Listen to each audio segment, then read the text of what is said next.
একটু ব্যাংকের অন্যান্য প্রিপারেশন যেমন একটু মানে ডিফারেন্ট, ঠিক একইভাবে ব্যাংক জিকেটাও আলাদা। হ্যাঁ, আমি প্রায় বলি যে ব্যাংকে পচা বাসি গন্ধ জিনিস আসে না। হ্যাঁ, যেমন পলাশী যুদ্ধ কত সালে হয়েছিল, হ্যাঁ, নবাব সিরাজউদ্দৌলার খালার নাম কি, এটি কিন্তু ব্যাংকে আসে না। ব্যাংকে আসে কি বিভিন্ন অর্থনৈতিক বা অর্থ মানে মানে ইকোনমিক্যাল রিলেটেড যে ইস্যুগুলো আছে, প্রতিষ্ঠানগুলো আছে, হ্যাঁ, ব্যাংক, বিমা বা হচ্ছে অর্থনীতি সম্পর্কিত ইন্টারন্যাশনাল ক্রাইসিসও মাঝে মধ্যে দেয় আর কি। হ্যাঁ, মুদ্রা, তারপর হচ্ছে কেন্দ্রীয় ব্যাংক, ওয়ার্ল্ড ব্যাংক, হ্যাঁ, তারপরে হচ্ছে আপনার এই সম্পর্কিত ইয়াগুলা আর কি। হ্যাঁ, বৈদেশিক মুদ্রা রিজার্ভ, তারপর হচ্ছে আপনার ডলার সম্পর্কিত কোশ্চেন আসে। হ্যাঁ, এই জিনিসগুলো একটু বেশি গুরুত্ব দিবেন আর কি। আর সবচেয়ে বড় কথা হচ্ছে প্রিভিয়াস যে ব্যাংকের কোশ্চেনগুলো হয়েছে সাধারণ জ্ঞানের, এগুলো একটু অ্যানালাইসিস করবেন।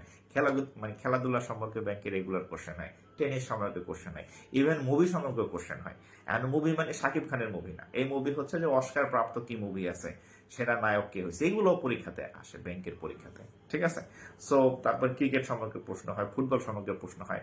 অর্থাৎ ব্যাংকের সাধারণ জ্ঞানটা একটু অন্য টাইপের আর কি, খাল বিল নদী নালা না। হ্যাঁ, প্রশান্ত মহাসাগরের গভীরতা কত, এটা কখনোই ব্যাংকে আসে নাই, আর আসার সম্ভাবনাও নাই।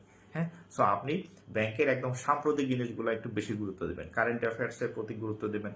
হ্যাঁ, প্রথম আলো পড়তে পারেন রেগুলার, ডেইলি স্টার পড়বেন, ওখানে দেখবেন যে ওগুলা থেকে হুবহু কোশ্চেন আসে।